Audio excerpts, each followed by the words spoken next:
সাত সকালে ঢাক নিয়ে পাড়ায় পাড়ায় ঘুরে মানুষের সঙ্গে শুভেচ্ছা বিনিময়ের পাশাপাশি ভোট প্রচার সারলেন বাঁকুড়া লোকসভার বাম প্রার্থী নীলাঞ্জন দাশগুপ্ত। আজ রবিবার সাত সকালে বাঁকুড়া শহরের ১৩ নম্বর ওয়ার্ডে হাজির হন ওই বাম প্রার্থী।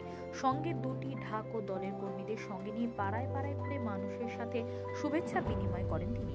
পাশাপাশি গত 10 বছরে কেন্দ্রের বিজেপি সরকার ও এ রাজ্যের তৃণমূল সরকারের হাত থেকে মানুষকে মুক্ত করার জন্য বামেদের পক্ষে ভোটদানের আবেদন জানান।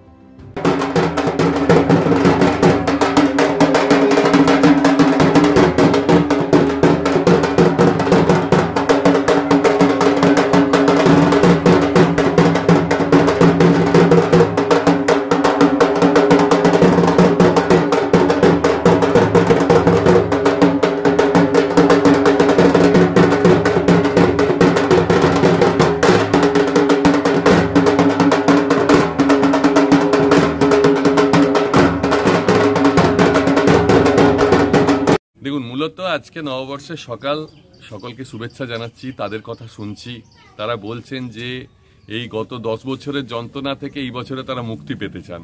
সেই শুভেচ্ছা তারা আমাকেও জানাচ্ছেন, যাতে এই জায়গাটাতে বামপন্থীরা জয়যুক্ত হয়ে আসে। আর তার সাথে আমিও তাদের কথাগুলো শেয়ার করছি। এই করে সকালবেলায় প্রচার চলছে 13 নম্বর ওয়ার্ডে। কিসের যন্ত্রণা? গত 10টা বছরে আপনারা সবাই দেখেছেন যে মানুষের যে মিনিমাম পরিষেবাগুলো সেগুলো তারা পাচ্ছেন না। না এমপি সেই বিষয়ে উদ্যোগ নিচ্ছেন, না এমএলএ উদ্যোগ নিচ্ছেন। তারা যন্ত্রণার মধ্যেই আছেন। তারা সেই কথাগুলো বলছেন আমাদেরকে। শুধু শুভেচ্ছা বিনিময় নাকি হচ্ছে রাজনৈতিক কথাও হচ্ছে? শুভেচ্ছা বিনিময় এবং তার সাথে রাজনৈতিক কথা, এবং রাজনৈতিক কথাগুলো তো শুভেচ্ছার বাইরে না।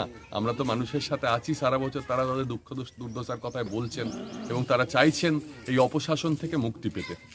একেবারে ঢাক নিয়ে প্রচারে দেখা গেল। কারণ ঢাক আজকে নববর্ষ, তো বাঙালির এটা ঐতিহ্য। ঢাকটা বাঙালিদের ঐতিহ্য, সেই হিসেবে ঢাকটাও রয়েছে এবং তার সঙ্গে কর্মীরা রয়েছেন। তারাও নতুন নববর্ষে বছরের প্রথম দিনটা ঠিকঠাক মতো প্রচার করছেন। এই চলছে আর কি।